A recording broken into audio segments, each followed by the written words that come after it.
네, 안녕하세요. 저희는 이번 페이퍼 리뷰 주제로 Boosting DNN Code Inference on Devices라는 논문을 발표하게 된 정구열 최원석입니다.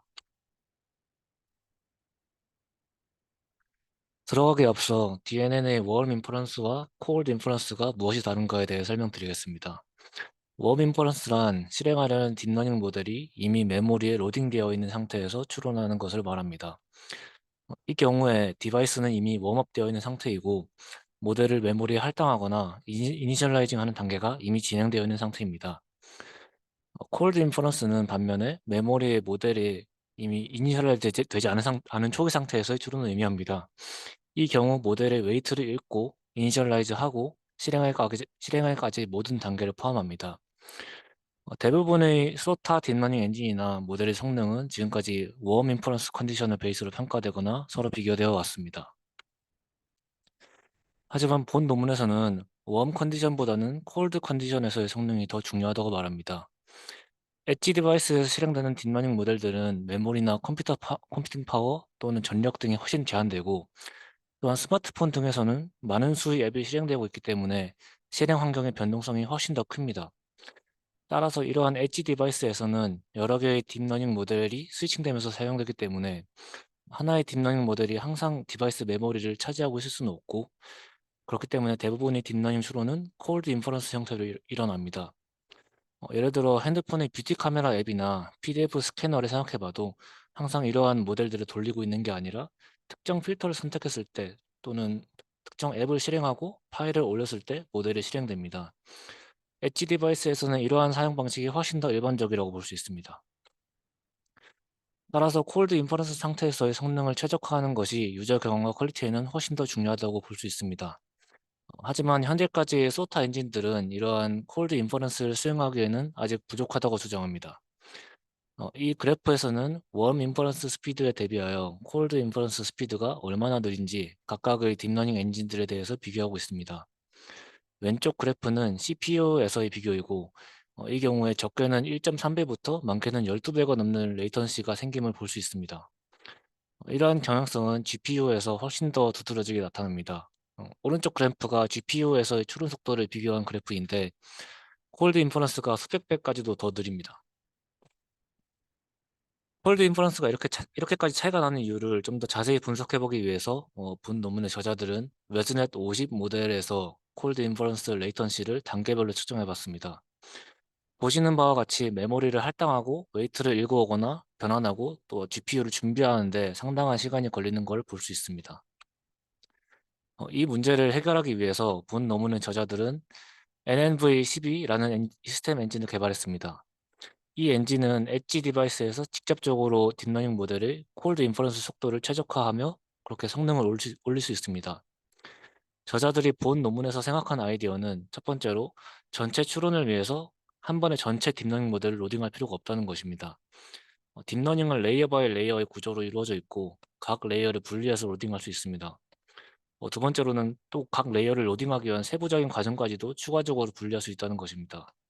레이어를 로딩하는 과정은 메모리 할당 과정, 그리고 웨이트를 읽고 트랜스포밍하는 과정, 레이어를 실행하는 과정으로 더욱 더 세분화해서 분리가 가능합니다. 간단하게 말해서 모델을 레이어별로 읽어오면서 동시에 이미 읽어온 레이어에서 추론을 시작하고 추론을 하면서 다음 레이어를 읽어오거나 메모리 할당하거나 할 수 있게 되는 것이고, 이러한 파이프라인을 최적화하면 추론 속도를 훨씬 더 올릴 수 있다는 게 본 논문의 코어 아이디어라고 볼 수 있습니다. 마지막으로는 딥러닝 라이브러리가 제공하는 커널들이 여러 개라는 겁니다. 텐서플로우 라이트 엔진이나 NCNN 엔진은 여러 개의 커널을 제공하며 그렇기 때문에 각각의 레이어와 오퍼레이션들을 수행하기 위한 최적의 커널셋을 선택할 수 있습니다. NMV12는 오퍼레이션을 수행하기 위한 최적화된 커널을 선택함으로써 전체적인 효율과 속도를 올릴 수 있습니다. 요약하면 이 엔진에서 최적화하고자 하는 노브는 세 가지가 있습니다. 첫 번째는 각각의 오퍼레이터를 최적으로 수행할 수 있는 커널을 선택하는 프로세스이며, 두 번째로는 웨이트를 읽어오거나 트랜스포메이션 하는 과정을 스킵하기 위해 미리 트랜스포머된 웨이트를 디스크에 저장하는 것이고, 마지막으로 이러한 각각의 오퍼레이션 과정을 실행하는 순서와 실행하는 CPU 코어 선택을 최적화해 주는 것입니다. NMV12는 이러한 세 가지 노브를 자동으로 최적화하여 가장 빠른 폴드 인퍼런스 스피드를 얻고자 하는 스케줄러라고 볼 수 있습니다.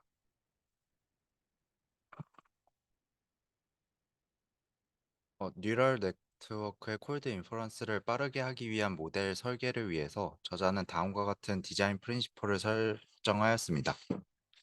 우선 콜드 인퍼런스 속도 향상을 위해 모델의 구조적 변경 등의 변화가 없게 함으로써 프리딕션 어큐러시에 손해를 보지 않도록 하였고, 각 개발자의 추가적인 노력 등의 개입이 최소화되도록 원래 설계된 프로그램에 방해를 없도록 하였고, 기존에 많이 쓰이는 딥러닝 라이브러리를 활용하여 상위단의 커널을 만들었습니다. 저자는 이와 관련하여 최적화된 커널 자체를 개발하는 것은 연구의 목표 바운더리를 벗어난다고 언급함으로써 목표하는 바를 명확히 제시하였습니다. 이러한 디자인 컨시더레이션을 바탕으로 NMV12를 설계하였는데, 이 모델은 크게 두 가지 스테이지로 구성이 됩니다.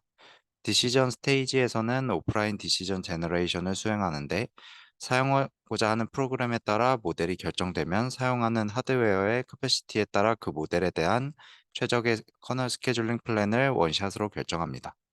이후 익스큐전 스테이지가 시작되는데, 이 스테이지에서는 온라인 인퍼런스가 수행되면서 변화하는 하드웨어 상황 및 콜드 인퍼런스, 웜 인퍼런스 등으로 변화하는 상황에 맞춰서 옵티멀한 디시전을 제안하고 스케줄링 플랜을 어댑테이션하는 단계가 수행됩니다. 옵티마이제이션 할 수 있는 요소들에 대해서 고민해 보면 크게 세 가지 요소가 있을 수 있습니다. 먼저 커널 셀렉션을 잘 하는 것이 중요한데, 모델들은 하나의 오퍼레이션에 대해서 많은 커널들이 있습니다. 인풋이나 웨이트 컨피규레이션에 따라서 옵티멀한 커널이 다르기도 하고, 하드웨어 플랫폼이 무엇이냐에 따라서도 달라지는 등의 이유로 다양한 커널이 존재하는데, 이 커널 중에 선택을 잘 하는 것이 중요합니다. 두 번째로는 웨이트 트랜스포메이션을 미리 해두는 방법을 고민해 볼 수 있습니다. 미리 트랜스폼된 웨이트를 캐싱해두고 사용하는 경우 트랜스폼의 연산에 의해 느려지는 부분이 감소하는데, 이는 추가적인 디스크 스토리지가 필요하고 인풋 아웃풋에서 속도가 일부 증가할 수 있다는 트레이드 오프의 관계를 갖는 방법입니다. 세 번째로는 파이프라인을 잘 짜는 방법인데, 요즘 나오는 엣지 디바이스들은 빅점 리틀이라고 불리는 이기종 다중 처리를 하는 컴퓨팅 아키텍처로 구성되고 있습니다. 이러한 시스템은 연산 능력이 좋은 코어와 상대적으로 연산 능력이 약한 코어가 같이 있는데, 이 시스템에 대해서 심플한 멀티 스레드 방법을 쓰게 되면 효율이 떨어지게 됩니다. 예를 들어 웨이트 리딩과 트랜스포메이션의 경우 컴퓨테이션 로드보다 디스크 인풋 아웃풋, 메모리 인풋 아웃풋에 더 많은 시간이 소요되고, 어시메트릭한 멀티프로세서 파티셔닝을 해서 성능을 극대화하기 어렵습니다. 이러한 문제 해결을 위해서 DNN 모델들은 레이어 바이 레이어로 컴퓨테이션 되는 패턴을 가지므로 웨이 리딩, 트랜스포메이션과 익스큐션을 여러 코어가 각각 오버랩해서 병렬적으로 연산을 수행하도록 하였습니다. 결국 이러한 요소들을 스케줄링할 수 있는 커널 스케줄러가 필요함을 알 수 있습니다. 저자는 글로벌 커널 스케줄러를 설계하여 각 오퍼레이션에 어떤 커널을 사용할지, 로우 웨이트나 트랜스폼된 웨이트 중 어느 것을 로드할지, 각 익스큐션을 언제 어디에서 수행할지에 대해서 옵티마이즈 하고자 하였습니다. 에타 i는 오퍼레이션 i에서의 사용 코어들의 셋을 의미하고, 오퍼레이션 i에서 코어 j가 시작되는 타임스탬프를 s, i 오퍼레이션이 끝나는 타임스탬프를 e라고 하면, 콜드 인퍼런스 레이턴시를 최소화하는 건 라스트 익스큐션 오퍼레이션 fn이 끝나는 시간을 최소화하는 것과 같다고 할 수 있습니다. 이를 다음과 같이 표현할 수 있는데, 여기에는 제약 조건이 붙습니다. 각 오퍼레이션의 스타팅 타임은 해당 오퍼레이션의 모든 프리커서 오퍼레이션보다 빠를 수 없다는 점, 그 특정 코어의 특정 타임 스탬프에서 단 하나의 오퍼레이션만 실행될 수 있다는 점, 특정 타임 스탬프에서 사용되는 전체 코어의 수는 CPU의 전체 코어의 수보다 많을 수 없다는 점입니다. 여기에서 스케줄링에서의 챌린징은 S와 E가 F에 대한 논리니어 펑션이어서 다항식 형태로서의 솔루션이 구해지는 문제가 아니라는 점과, 오퍼레이션 I가 수행될 때의 레이턴시가 서로 다른 코어에서 각각이 돌아감에도 디스크와 메모리의 인풋 아웃풋의 속도 리밋으로 인해 서로 영향을 받는다는 점입니다. 따라서 다이렉트한 스케줄링 플랜을 항상 제시할 수 없는 문제가 있습니다. 커널 스케줄러를 설계하기 위해서 저자는 다음과 같은 경험적인 요소들을 활용하였습니다. 커널 엑스큐션은 시간 소요가 많이 되는 작업이어서 반드시 빅코어에서만 멀티 스레딩으로 가속화될 수 있고, 웬 리딩 트랜스포메이션은 컴퓨테이션보다 디스크나 메모리 인풋 아웃풋에 보틀넥이 걸립니다. 그리고 멀티스레딩은 컴퓨테이션 인텐시브한 작업에 대해서만 수행되어야 효율적이라는 요소를 발견하였습니다.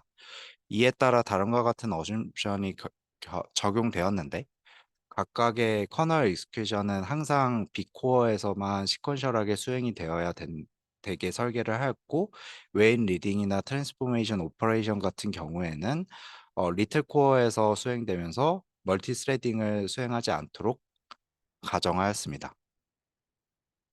어, 이와 같은 휴리스틱을 바탕으로 커널을 스케줄링을 하였는데 아웃풋 레이어가 있어서 거기에서는 옵티멀한 커널 컴비네이션을 선정을 할 수가 있고 이너 레이어에서는 주어진 커널 컴비네이션에 대해서 최적의 스케줄링을 제안합니다.